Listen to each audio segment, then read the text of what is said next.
if you want to understand FND and how to beat it, you need to understand the autonomic nervous system and how that interacts with FND. So we're going to read from chapter 3, and it's section 3.4 in FND Recovery Guide by Alyssa Black, Master of Arts in Teaching, that's me. 7 Evidence-Based Steps to Heal Functional Neurological Disorder, Volume 1. This is available on Amazon all over the world if you would like to read along. Recap. In the previous section, we learned FND is caused by a maladaptive neural pathway in the brain. The brain forms habit based on the most frequently used pathways, similar to well-worn trails in a forest. When a person is triggered, his rational brain, prefrontal cortex, shuts down and their subconscious habit machine takes over, always choosing the most well-established path, even if it's harmful. 4. Because FND involves a hyperactive danger center in the brain, emotional centers are amplified, causing the fight or flight response to dominate. 5. This creates a cycle where symptoms persist and worsen over time. 6. FND parallels addiction, where people feel like they've lost control of their actions despite wanting to change. 7. However, neuroplasticity, the brain's ability to rewire itself, offers hope for recovery by intentionally reinforcing healthier pathways.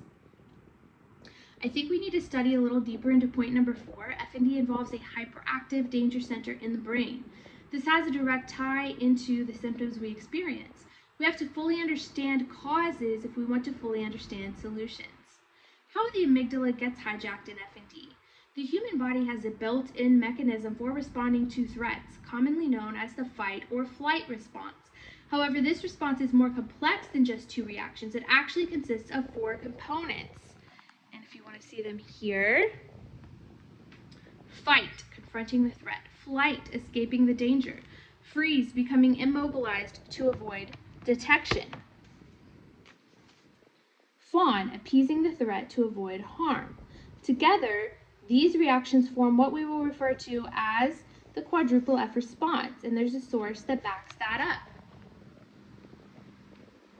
At the center of this danger response is the amygdala, an almond-shaped structure deep within the brain's limbic system. Up until now, we have called it the danger center. The amygdala plays a crucial role in processing emotions, especially fear, and is responsible for triggering the body's rapid survival responses by releasing stress hormones such as adrenaline and norepinephrine. And there's another source listed there. These stress hormones are kind of like soldiers being sent to a battlefield to do a job, and they're being sent by a fearful general, the amygdala. This system operates outside of conscious control, allowing for instinctive split-second reactions to danger. For example, and this is a bullet point section here, if you are swimming and a shark is about to swallow you, it's the amygdala you can thank for the instinct to punch the shark in the nose. Fight. If you are camping in the jungle and see a tiger, it's the amygdala you can thank for the instinct to flee when the tiger walks away. Flight. If you were an opossum chased by a predator, you would play dead to avoid being eaten. Freeze. If you are kidnapped at gunpoint by a huge serial killer, it's the amygdala you can thank for the instinct to keep him calm until you have the opportunity to escape. Fawn. The amygdala has saved your life more times than you know. However, in conditions like functional neurological disorder, the amygdala becomes hyperactive and misinterprets normal stimuli as threats. Essentially, the amygdala gets hijacked and doesn't function as it should. It becomes oversensitive.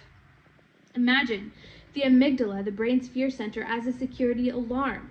Normally, it only goes off when there's a real threat, like when a fire breaks out or a car comes speeding toward you. But in people with functional neurological disorder, FND, this alarm system goes into overdrive, constantly ringing at the tiniest things. It even rings when it shouldn't at all, like a student pulling a fire alarm to get out of a test. As you know, FND occurs when the brain has formed and reinforced a maladaptive bad pathway that shouldn't exist. We'll call it the FND pathway. And it connects the brain's emotional center to the motor control center with a pit stop in the amygdala.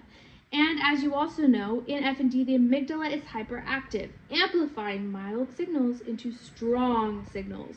Because of this detour, even small things like stress, surprise, or frustration can trigger a big, out of control reaction. Here's what happens in the brain. Scientists have discovered that in FND, the amygdala becomes overactive. It takes little things like a mild argument, a loud sound, or slight worry and treats them like major threats. For example, I can't stand it when my husband eats food near me unless I have earplugs in. 2. This sends the brain into survival mode, triggering the quadruple F response: fight, flight, freeze, or fawn. 3. The brain sends exaggerated danger signals to the motor control centers. These are the parts of the brain that control movement. And when they get those warning signals, they create involuntary physical responses like tremors, non-epileptic seizures, falls, slurred speech, brain fog, and other strange physical reactions. Brain scans have shown that people with FND have abnormal connections between the amygdala, the limbic system, emotional center, and the motor control centers. And there's a whole list of sources that back that up. This means their brains get stuck in emergency mode, constantly reacting to harmless things as if they were life-threatening. To picture it better, think of playing a game of telephone. The first person sends a mild message. A small worry enters the FND pathway. The second person receives the mild message and mistranslates it into something more dramatic. This is basically what the amygdala does, and by the time the message reaches the third person in the motor control center, it has amplified into full-blown panic. The motor control center then sends this emergency message to the body, and the body reacts with FND symptoms. So why aren't doctors talking about this? To go deeper into this message, you need a basic understanding of the nervous system, because we will start using terms like PNS and SNS in our explanation of the condition. So what do they mean?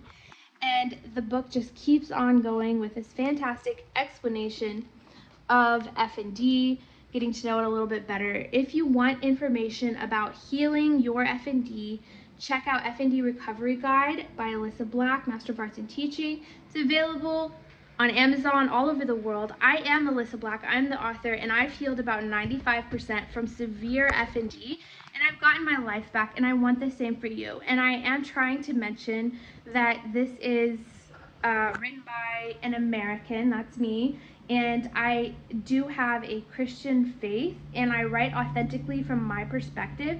So the primary goal of the book, of course, is not evangelism. It's actually to help people overcome FND, but I do include some Bible verses for comfort and a Bible-based perspective, and so that's important to know going into it. And a lot of people will like that, and then some people may just want to know that before they pick a copy up. It's authentically me, and the reason that I say I have to write authentically is because my recovery means more to me than the success of my book. And this is a 7-step method, by the way, and each step has 7 lessons. And one of the lessons that I talk about, I can't remember if it's in book 1, it might be in book 2, which I'm currently writing, is living authentically. And so as part of my own recovery, I have to live authentically, and that means I'm going to speak authentically with my authentic voice. And so if you disagree with the Bible, you can just skip over those sections, and you'll still find all these helpful tools and all this helpful research here to get started in your FND journey. And I hope that it helps you to heal.